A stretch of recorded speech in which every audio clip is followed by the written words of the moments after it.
Hello, everyone. I believe we are live. I'm Andrew Hungerford, producing artistic director at No Theater Cincinnati. And I am Tamara Winters, associate artistic director of No Theater. Hi, Andrew. Oh, hi, Tammy. How's it going? It's nice to see each other. It's good to see you. I'd like, for everyone watching, I would like to show off my bookshelf that I was showing off earlier. This shelf is poetry and Star Wars comics. Below it, followed by more poetry and plays, and a bunch of miscellany.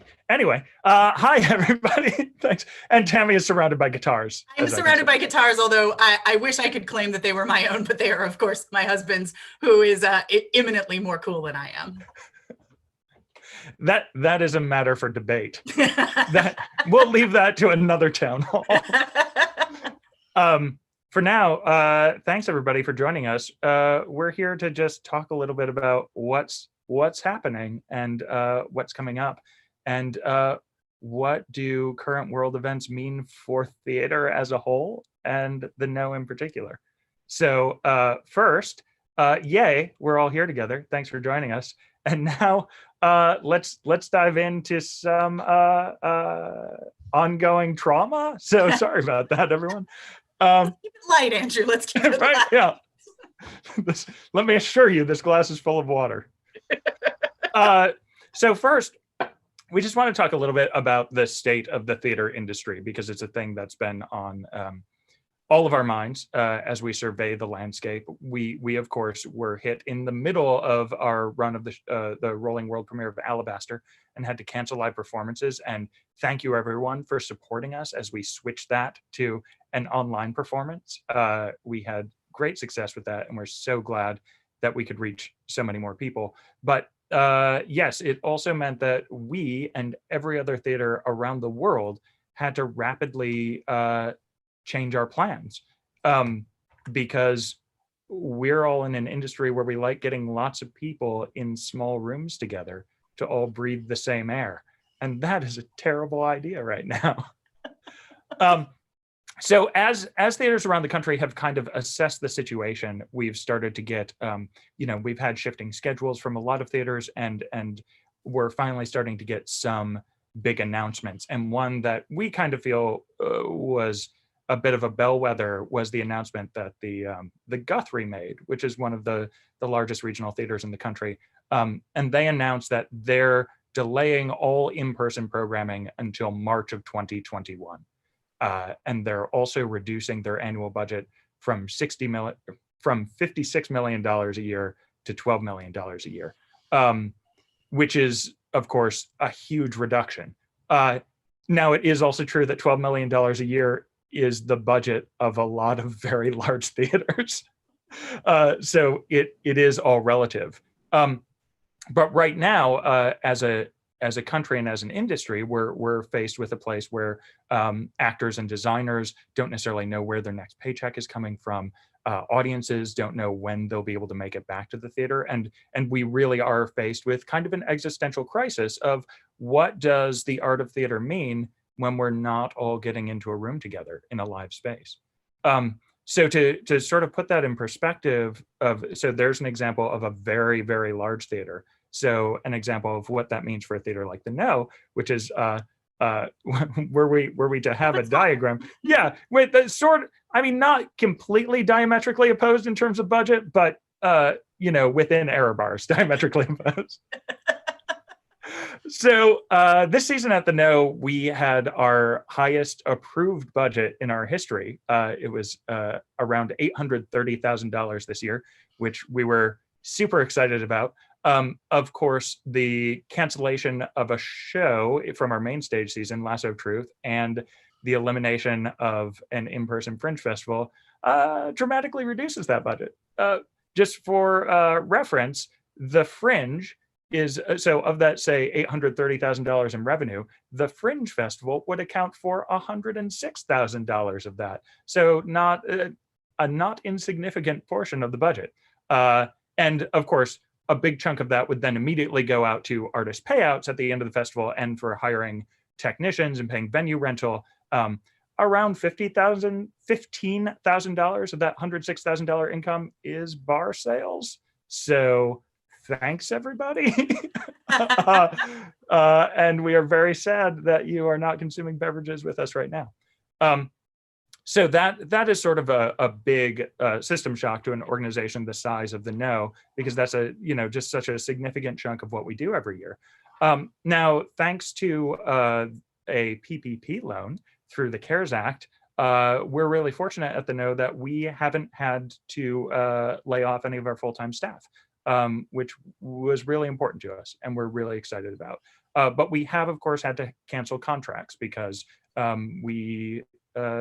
if we can't do an in-person Fringe, we cannot hire venue technicians, for there are no venues to technician. I failed there. Yeah.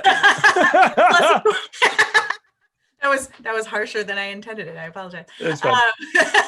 Plus, of course, the contracts that we had to lose for Lasso of Truth, which included actors and designers and even illustrators who were going to be involved with that one. So it's what was we estimated the total of contracts for ArtsWave. I think it was around 50.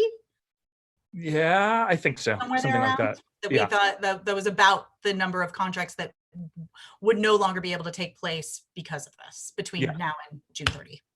So as we're surveying this kind of overall landscape, we're considering like, what is the path forward for theater during this time? So a thing that we've taken to heart is we've sort of gone back to look at explicitly what is our mission statement at the No, what are our particular values, and what's the vision that we're trying to put out into the world. I'm gonna talk a little bit about that for a couple of minutes. So for those of you who don't know, my primary function here at the No, in addition to directing shows like the Lasso of Truth that I didn't get to direct and I'm still sad about, someday. But my primary job here is to communicate our mission to funders, supporters, the general public, to communicate for fundraising purposes, but also to communicate what we do for marketing purposes, so that people understand that when they buy a ticket to a show, it's not just a one-time experience, that it feeds into kind of our whole ethos here. So it's always fun for me to get a chance to address what it is we do here, and why I joined this crazy circus nigh on 7 years ago. And they all really have to do with the same thing.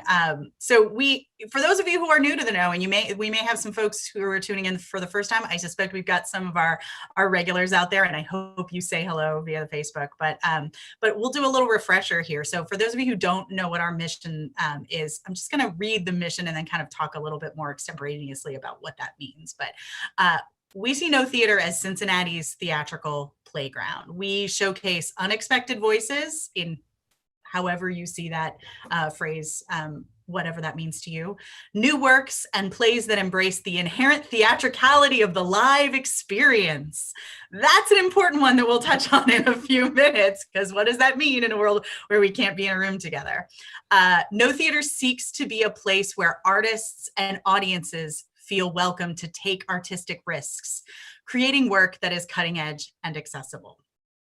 So of course, when all of this started to happen, we were having a lot of late night conversations, and I wouldn't say panic sessions, but definitely some heated conversations about how are we supposed to do theater when we can't do theater in the traditional sense. But I've found it really valuable and really heartening to go back and look at those words, because there's nothing in that mission statement that says we have to be at 1120 Jackson Street, as much as we want to be, and as much as we look forward to looking at the Looking Good mural and pouring some cheap beer and throwing back some local whiskey and enjoying your company. There's nothing in that mission statement that says we have to be in four walls. And that is kind of, I don't know, maybe a little exciting. Yeah.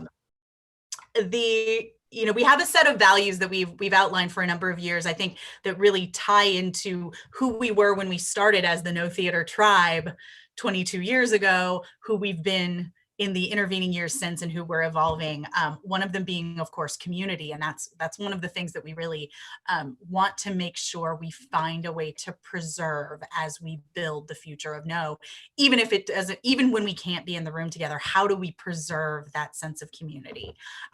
In many ways, the Fringe Festival that's starting at the end of this week is kind of our I don't know, our proving ground for some of these ideas. How do we preserve that? So, so I think we're going to learn a lot in the next 2 weeks about what we can do and hopefully be able to build on that. And I also think in terms of community, one of the things that we've often talked about and think about is that our community is not just the people in a room with us on any given night, but that our community extends to all of the playwrights whose plays we produced, every artist who's ever participated in a production. Once they've been involved at the No matter where they go off to, they're part of the No's community. And I think at this point, our community really does extend beyond our immediate geography across the nation, and in some cases globally. And so now is a time where, even though we're so separate, there are bits of that community that we can really tap into, which is kind of interesting. And as Tammy says, this Fringe Festival is going to be a big experiment for that. And tying into that is the next value that we outline, that we try to tie all of our work into, which is collaboration, which is really the spirit of how we work. We are not a theater run by an auteur. We are not I hope not. We're not one big personality that's calling all the shots. We are a company of artists. We have always been a company of artists, even as we've moved into kind of a more institutionalized structure over the years. We started out as a company of players, and we really try to approach everything that we do, all of our decision making, from that spirit. And I think this gives us an opportunity. You know, it's unfortunate how we got here, but it gives us an opportunity to look back at that and say, who are the voices in the room, metaphorically speaking, and how can we bring more voices into the metaphorical room, and maybe we can make some fun new things happen that we wouldn't have thought of under normal circumstances. And that segues pretty well into our next core value. And for me, maybe this is a little bit the most important one, which is play. It's why we call ourselves a theatrical playground, because if we're not having fun, why are we doing this? Yeah. We could all be doing something different, but we don't. We choose to come back here. We choose to work together. We choose to keep finding ways to play because it feeds our soul. And that's something that I find to be true from our audience as well. And I'd love to hear from you tonight if you're on Facebook and can comment, or if you're on the Vimeo page and you've got comments enabled.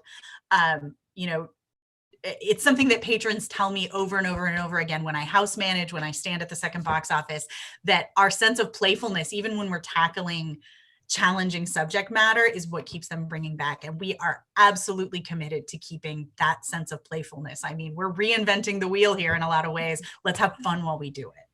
And I think that goes into sort of like the way that we sum up all of these things and what we want to be in the world, that I think informs what we're doing right now as well, is that we're trying to create theater that elevates underserved voices, has a commitment to gender parity, diversity, and inclusion, the playwrights we produce and the artists we employ, and especially that we're creating a welcoming, playful space in which we can wrestle with challenging ideas. Because I think that is something that is really serious about play and really important. And then, of course, we've got these sort of like side tenets that we're always trying to pursue, that one, we make all of this accessible regardless of everyone's economic circumstances, and two, that we pay artists a living wage for the work that they create. And those are sort of two tenets that are, again, always in careful tension and balance with each other, especially in an organization of our size. So really, like, putting all of that together, our sort of like big grand thematic statement is that we envision a theater that can change the world in one way or another, even if that's just changing someone's world because they get connected with a piece of art that speaks to them right now in the moment that they're in. And I kind of have a grand hope as we experiment that relates to that, which is, I want to be a theater that can change this industry for the better. And we'll talk about that more, but I wanted to feed that seed right now.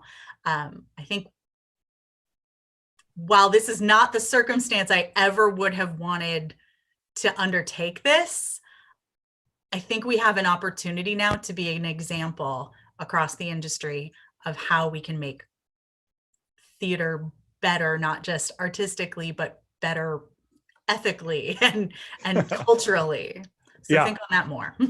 So like we taking all of these things as we were thinking about all this stuff in the middle of a crisis, we tried to figure out how we could embody these ideas. And in the short term, that meant, okay, how do we care for the artists who are part of our community and for audiences who are looking for different kind of material and a theatrical experience that they can't find on Netflix. And that's why in the short term, we rapidly rolled out our Stream Team archival recordings, which are available now. And we've entered into those with a lot of playwrights who are super game to get their work online. And we're doing that under a revenue sharing agreement where we're paying residuals to all artists involved on a quarterly basis. And then we also launched our Radio No series of audio plays where we're putting together new works by local playwrights and casting them and rehearsing them and recording them and putting those out. And that's allowing us to generate revenue for the artists who work for us and the company, and also share the work with larger audiences. Because if we look at like what theaters are doing on the whole, there are some really large cultural institutions across the country that are sort of by necessity just hibernating. And in part it's because they don't have a production model that can facilitate doing any work right now, but often they'll also have some endowment dollars or money in the bank that sort of allow them to go dormant for a little while and carry on. But we at the No don't have that. But also it's sort of antithetical to the kind of work that we do. A thing that we've been saying a lot is we're an organization that's like a shark. If we stop swimming, we die. And in large part, it's because we're not a company that is like a giant brand or a building or an edifice. Our company really was started with an ethos of the original founders of the No Theater Tribe that's been passed on from person to person and collection of artists to collection of artists over the years. And it really is more about that ethos than any place. So unless we maintain our community to keep carrying this torch on, we don't really exist anymore. We're just a name and not really the No Theater. So, like, thinking about that wouldn't be acceptable to us, and I'm pretty sure it wouldn't be acceptable to you. So, let's switch gears and talk about what we're gonna do about it, Andrew. Yeah. So it's like, what do we do moving forward? How do we address all these things in sort of a long-term plan? How do we move forward with what's just going to be a drastically lower budget than what we had this year? So as Tammy alluded with changing theater, we're trying to figure out, okay, how do we remake what theater looks like and maintain our commitment to artists and audiences? How do we promote economic justice amongst artists? So we're looking at ways to maintain that commitment to artists and audiences, ways to sort of flatten our pay structure so that we can try and chase the dream of everyone making $15 an hour, which for anyone in corporate America who's listening, that will sound like, really?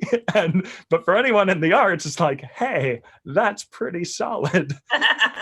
And I think that's just a thing that we're thinking about organizationally, because everyone in the theater works hard, and there's no. It bothers me personally when there's a kind of an implicit value judgment in terms of if someone is making 100 times more than the lowest paid employee at an organization. That not that has ever happened at the No, but we can tell you. Let's just set that aside right now. But and it's just something that, like, I often tell people that the longer I'm in this job, the more militant I get. And so there is a sort of thing that's like, well, if theater is burning down right now because of this pandemic, if institutional theater is burning down because of a crisis, how can we rebuild it? Which brings us to our plan for season 23. We can rebuild it. I'm very proud of this, by the way. Yeah, we as you may know, we try and organize each of our main stage seasons around a central theme. A couple seasons ago, it was Fear Itself. This past season, it was The Fight. And then we had all these plans for like, ooh, what's season 23 going to look like after The Fight? And now it's, you know what? Like, is it going to be burn it all down? Or like, what's the theme going to be? And now it's, well, now we can rebuild it. And we were talking about variations on this theme. And as soon as Tammy said this phrase to me, I was like, yep, that's it. We can rebuild it. We can make it stronger. Yes. Yep. Yeah. With even better sound effects. Yeah, right. Doug Borntrager, our resident sound and video. So Andrew, yeah. what does it mean? How are we rebuilding it? All right. So here we go. We are.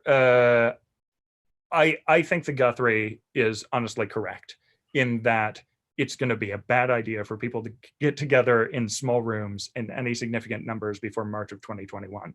But we're not going to let that stop us from making theater in different ways. So we're preparing to launch a digital main stage season. Ooh. And while our archival streams are theater live performances that we've captured, that we're putting online, if we're making things bespoke for digital distribution, we really want to explore. Tammy's laughing at me because I said bespoke. Maybe a little. You caught me, man. Yep, I can see you on that window.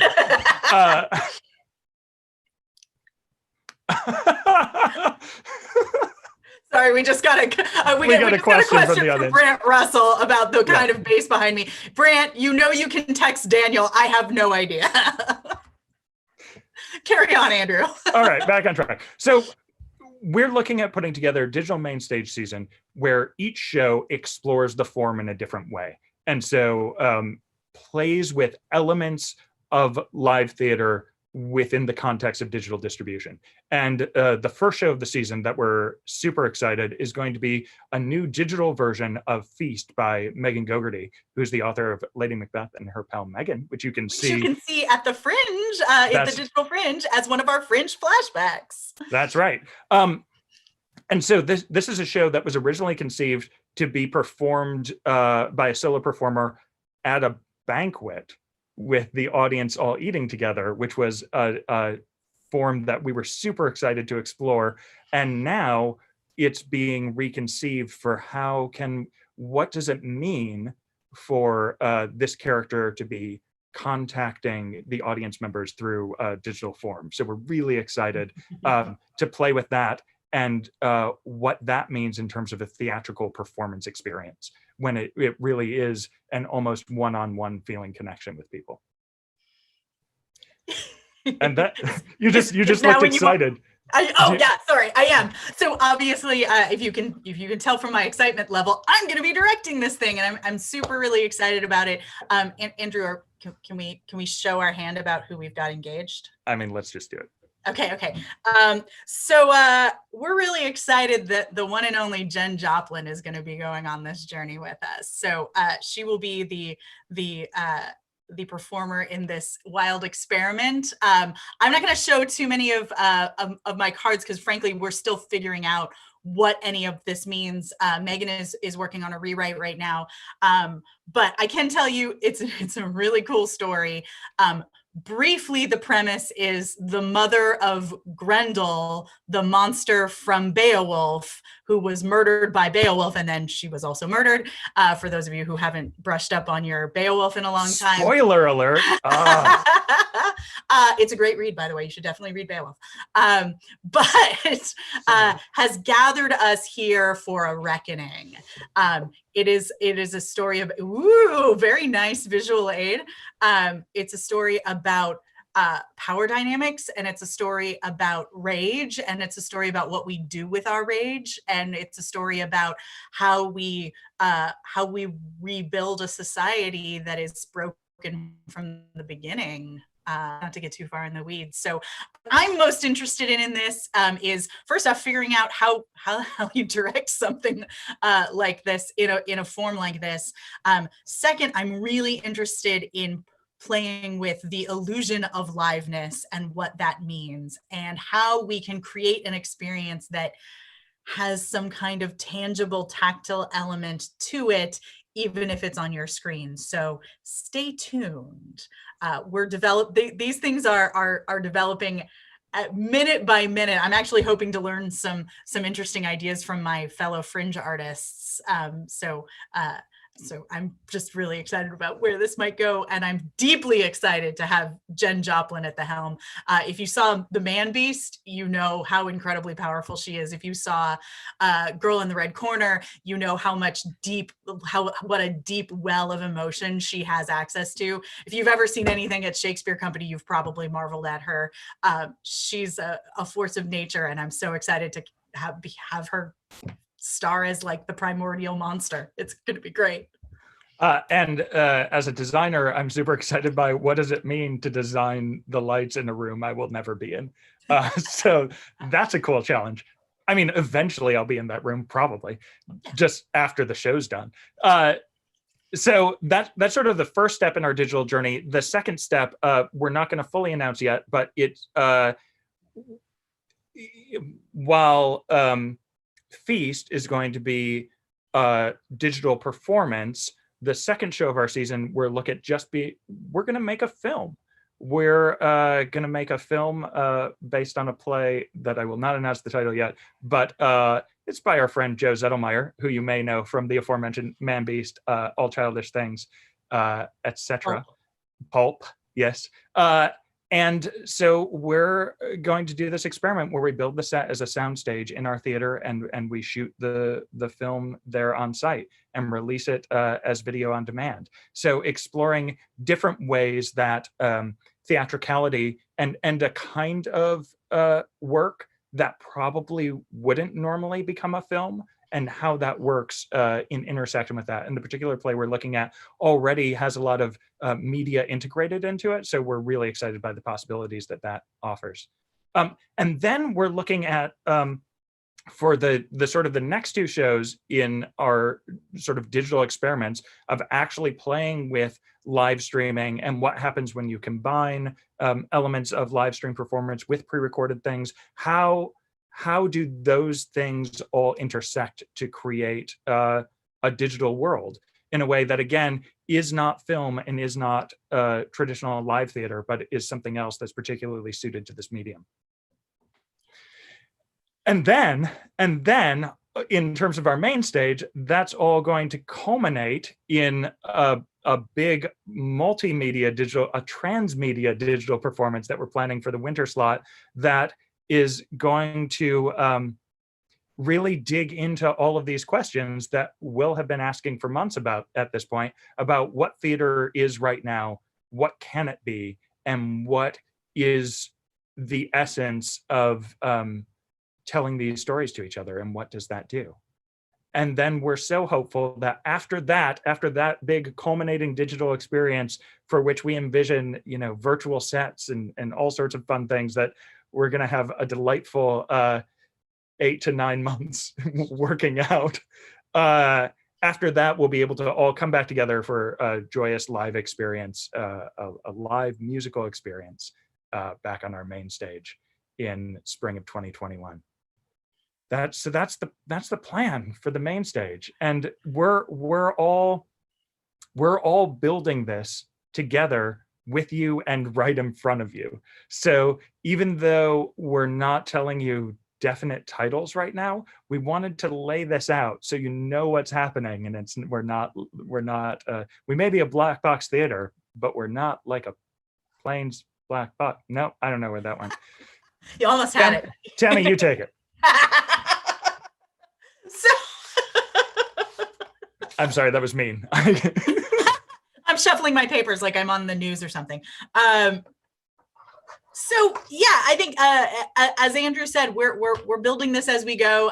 Our friend Liz Carmen, who's on the other line monitoring the Facebook comments, often says something that we've been saying ever since kind of the world started burning down in March, which is we're building our wings on the way down, and to carry this metaphor terribly forward, you guys are the wind beneath our wings. I mean, we've got some twine, and we've got some wax, and so we've got the wind. We'll see what happens. So the worst segue ever. I'm going to toss it back to you, Andrew. Great. So along with our digital main stage, we're also looking at how we pursue our second stage programming in a digital format. And what do we do about our digital serials program? And can we do it as an audio format?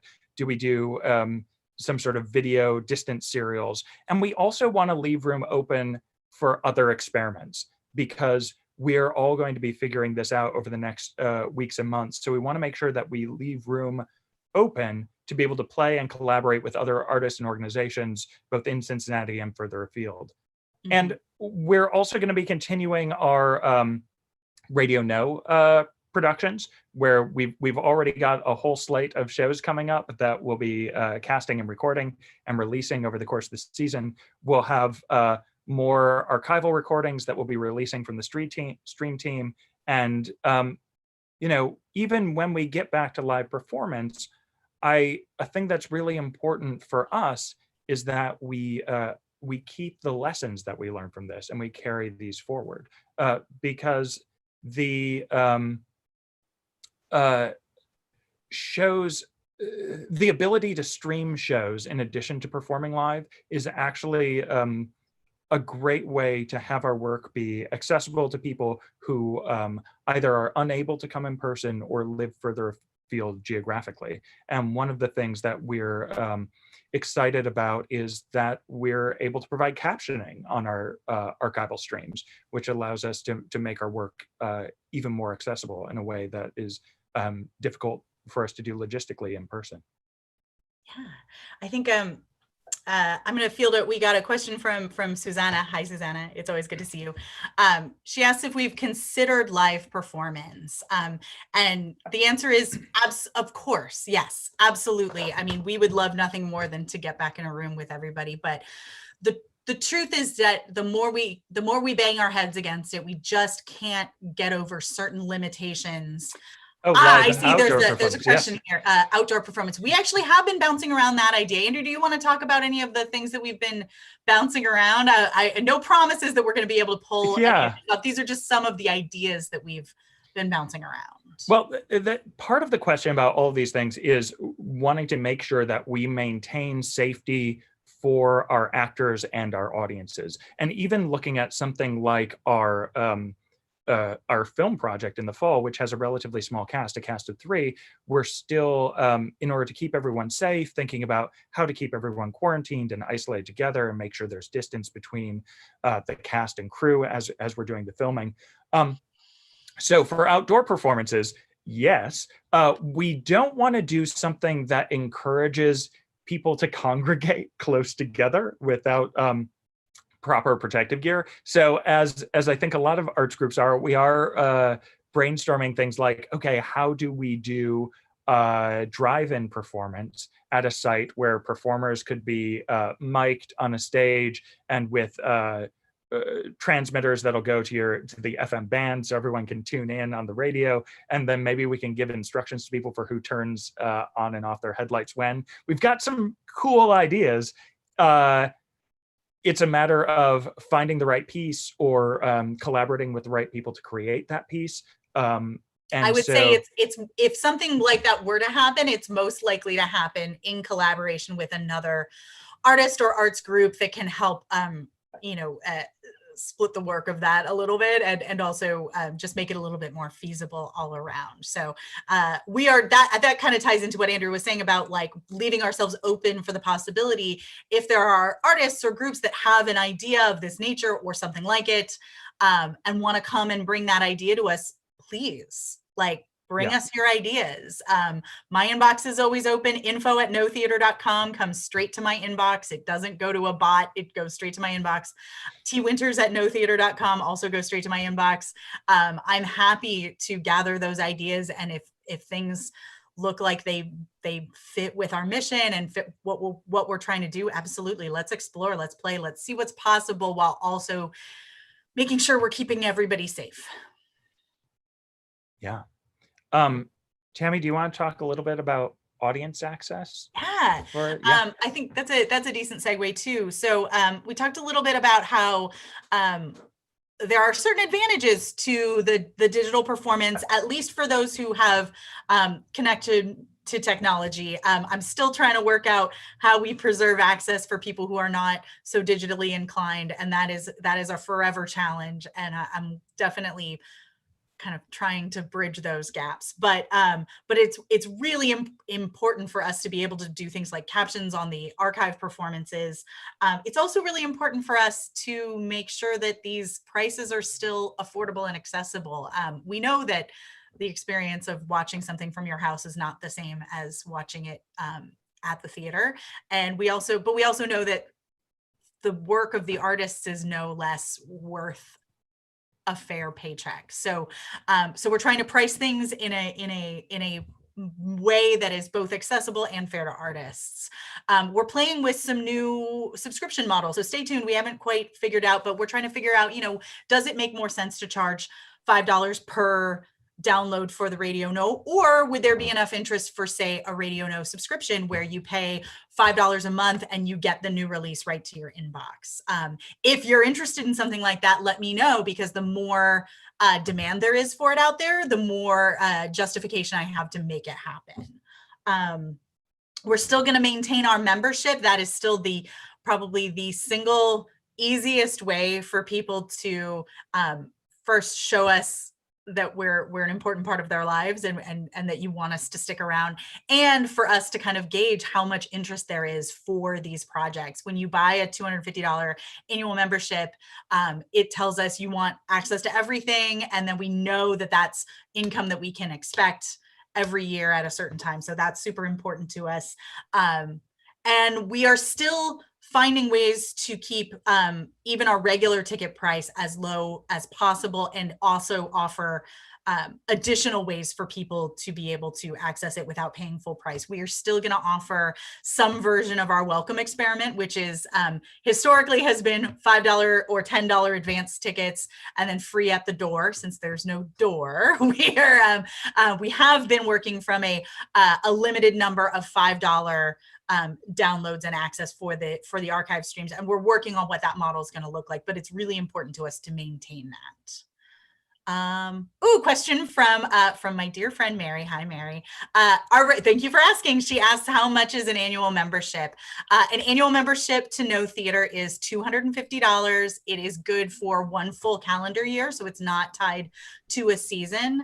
And so when you renew, or if you bought it in June, it would be good till June 2021. If you bought it in September, it would be good till the next September, yada, yada, yada. And it gets you, traditionally, when we're in the theater, in the actual space, it gets you, one ticket to every main stage show, one ticket to every second stage show. You can come whenever you like. You're not tied to a set time, and a bunch of other benefits. For this year, it will be roughly equivalent. We won't be able to offer the priority seating, unfortunately, because you will be sitting in the best spot of your house. But or the worst spot if you're so inclined. Like, we're not going to judge. We're not judging. You do you. But it will get you, we'll make sure that you get a link to all of the new releases as they come out, whether it's video, whether it's live stream, whether it's radio. We're going to be trying to have some more member specific talkbacks and events. And trying to make it worth your while as much as possible. So thank you for asking. If you are intrigued, especially if you're out of town, I know my friend Mary is down in Georgia. This is kind of the first time we'd be able to offer something like that to somebody who's not local. So that's kind of an exciting turn of events. Yeah. So the other part of access is access for artists in our community and within the broad definition of that community as well. And a thing that we think about a lot is how do we share our resources at the theater and the sort of inherent power that we have as a theatrical organization. How do we share that with as many people as possible? And part of that this year are going to be our second stage opportunities that we offer. And the ability to take proposals from people that maybe we can make happen in a way that we wouldn't be able to during a normal main stage season. And then for a number of years, we've had a resource sharing program called the Jackson Street Market that's existed in several permutations over the last few years. And over this past season, we were in the middle of reconceiving what the Jackson Street Market would look like and how we would be able to share resources with people. And in line with the spirit of the playground, we had come up with the name the Rec Center, which stands for Resources, Exploration, and Collaboration. And the goal is to establish a structure where we can help other artists in the community explore new works, develop new works, and give the assistance, whether technical or now that we're in digital distribution, literally back-end technical or dramaturgical, or what support we can give artists to help make things happen.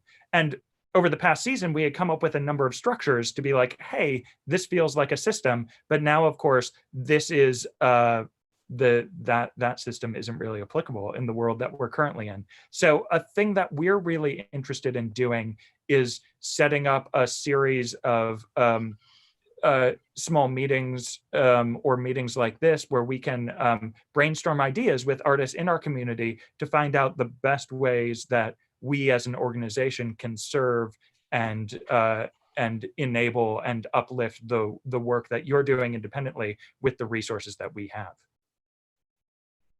I'm really excited to see what might come of that. I think it's really easy for people to assume what artists might need, and I think we'll get very different answers from very different people. And so we're hoping to widen that, widen the amount of voices that are able to be in the room in those little focus groups as much as possible, so we can really, I don't know, learn a little bit more about what Cincinnati artists actually need on the ground.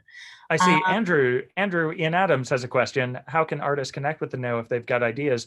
I think first, until we get other systems in place, the first one is you can email me at andrewh@notheater.com or email Tammy at twinters@notheater.com. Or CC us both so that we both see it. That's a good idea.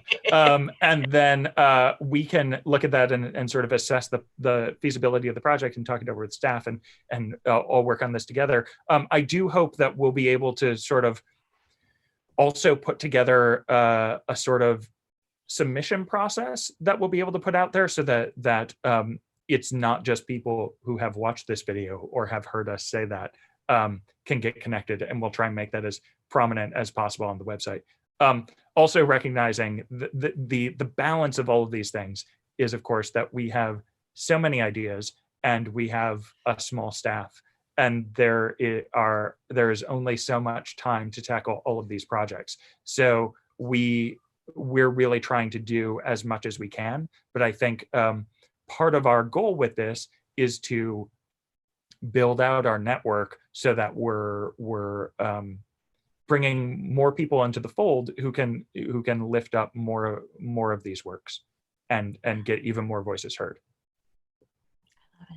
I think this would be a great time to just shout out to the first off, everybody who's tuned in. This is awesome. I'm so glad you guys have all tuned in to listen to us talk about, something we're really passionate about, which is this amazing little community. Who else has questions? Liz has been doing a great job tossing them to us on the back end. So big shout out to Liz Carmen, who is absolutely indispensable. And also our friends behind the scenes tonight. We've got Henry and Scott, and I think I heard Kayla and Megan in the background there. So thank you all. Who else has questions for us right now? Anybody got something? I will say that Henry's drinking a margarita. I'm just gonna. So jealous. I can also reach back here and just read some poetry if people want. I mean, don't I think recommend what the it. people want are the Star Wars comments. Okay, it looks like I have another one. Oh, we just have a Gina says, thank you for your collaborative attitude. Thank you, Gina. You know, I think it comes from it comes from the bottom up. You know, Cincinnati is an incredibly collaborative theater and artistic community in ways that really blew me away when I first landed here 14 years ago, and then also landed here again 7 years ago. It's unlike, I've lived all over the place, man. I'm a military kid, but this place blows me away.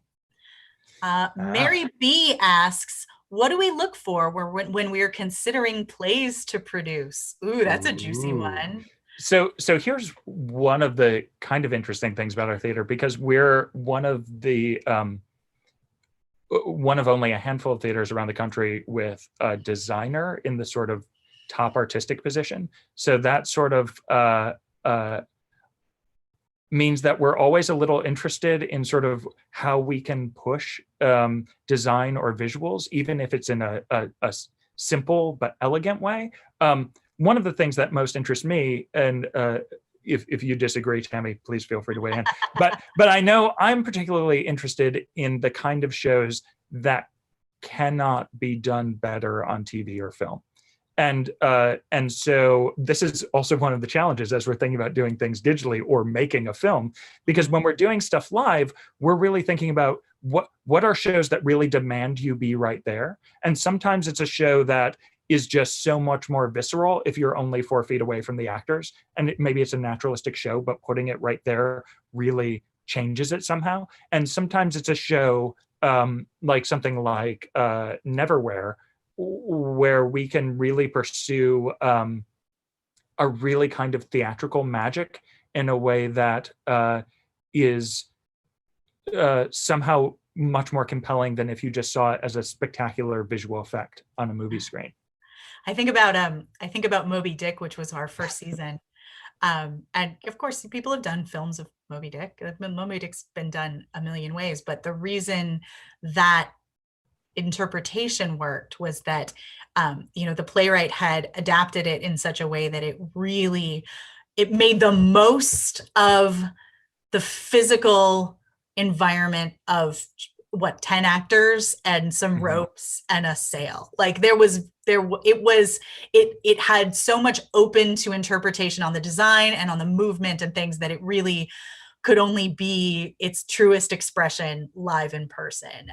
And so, what's beautiful about looking for scripts that can only be the most of what they want to be in whatever format we've chosen to put them in, which is a long-winded way of saying what Andrew said, is that it leaves us really wide open for what kinds of shows, like topic and content and voice and whatever, while still feeling cohesive in a season. Like when you see something with the No, it's going to be theatrical in some capacity, whether it's whether it's an adaptation of Moby Dick or a bedroom drama or a wacky comedy about Star Wars heists. So we are definitely going to try and continue that into the new season. I think the other thing, so that's probably that's definitely a top factor in what we look for. The other things we look for are what are topics and stories and emotions and issues that are not being tackled on other stages, either locally or across the country. So what are the voices that aren't being heard that should be heard? And maybe that's from a new writer that's not gotten a big production before, or maybe it's from a writer who's from a population that's currently experiencing oppression, or maybe it's from, I don't know. We're always looking for who's not getting exposure, who's not getting their story told, and how can we be the conduit for that story. And I think one of the other things about being a theater that's devoted to new works is there are so many different styles of writers working right now and different styles of plays. And we go to things like, having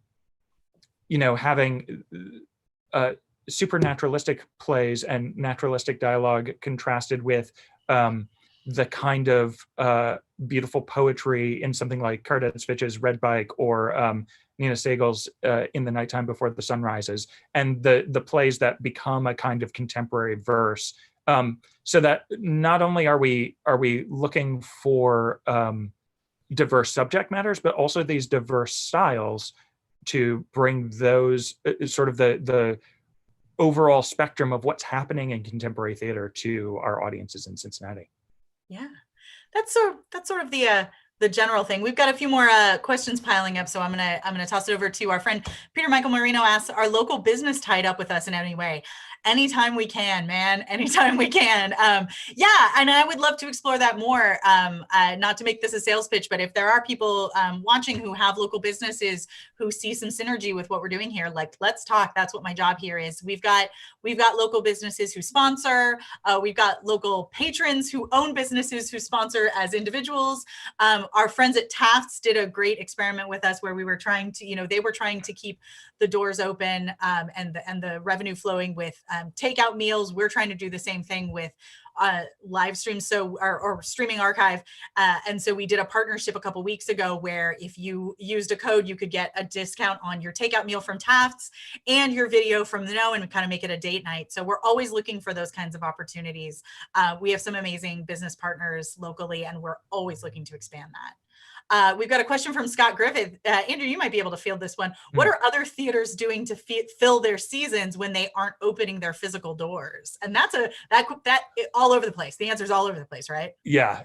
And I don't want to speak specifically for any other specific theaters. I will say that American Shakespeare Center has seen really great success with streaming their productions, which are done sort of traditional practices. They have a replica of the Blackfriars Playhouse, and so they do everything with sort of natural lighting. And their particular process is not to have a director necessarily, but each production is created by the actors, which is a very cool thing. And so they've seen a lot of success streaming their various productions. I think they have a production of Frank Galati's Grapes of Wrath streaming right now, which I'm super interested to see in that very stripped down way. So I think the question is, theaters around the country are taking a lot of different strategies, and a lot of them are still coalescing. And I think we'll see more news from them over the coming months. It's true. We've got one more here from our friend Raina Hardy, and I think we'll just jump into a sum up after that. Raina, who wrote Susan Swain and the Bewildered Bride from a couple years ago, which I had the pleasure of directing. Raina, it's always good to hear from you. She asked if we've thought about using techniques from augmented reality games. We have. Yes. So, I mean, we've actually thought about this in the past with other productions, but it is also a thing that we're thinking about in terms of digital production. And also, we've thought about augmented reality in the way it relates to live productions as well. A few years ago, back when we did Ada and the Engine about Ada Lovelace, we did this cool thing that I think not a lot of people actually heard or realized was happening because it only really worked on some specific nights. We had this dramaturgical app that everyone could download onto their phone. And if they left their media volume up, but their ringer down over the course of the show, the final sound cue crossfaded from the speakers in the house to everyone's cell phone in the audience, which was a very cool thing. Doug Borntrager figured out how to make it happen. It was awesome. I think it was probably about 3 years too early to really have the full impact. Like, it didn't matter if it didn't really land, but on those times it did, it was like, yes, we did this cool thing. So yeah, we're always looking for ways to experiment. I'm super interested in figuring out a way to allow audience members to walk through virtual sets as we're doing live stream content. So my brain's going to be on that for a while. Look forward down the road to some of our projects later in the season. I think it's probably time for us to sum up. I want to take a second, once again, thank you all for joining us and letting us riff and letting us share questions. First off, it's just really great to talk to all of you. I think here's the takeaway I would love you to walk away from this with. we've all had our worlds turned upside down in the last 3 months. It's a really kind of shocking and traumatic time for everybody on a lot of levels. But I'm really excited about the kinds of ideas that we've been bouncing around, and that this team of artists, that this community of artists and also community of patrons have been bouncing around with us.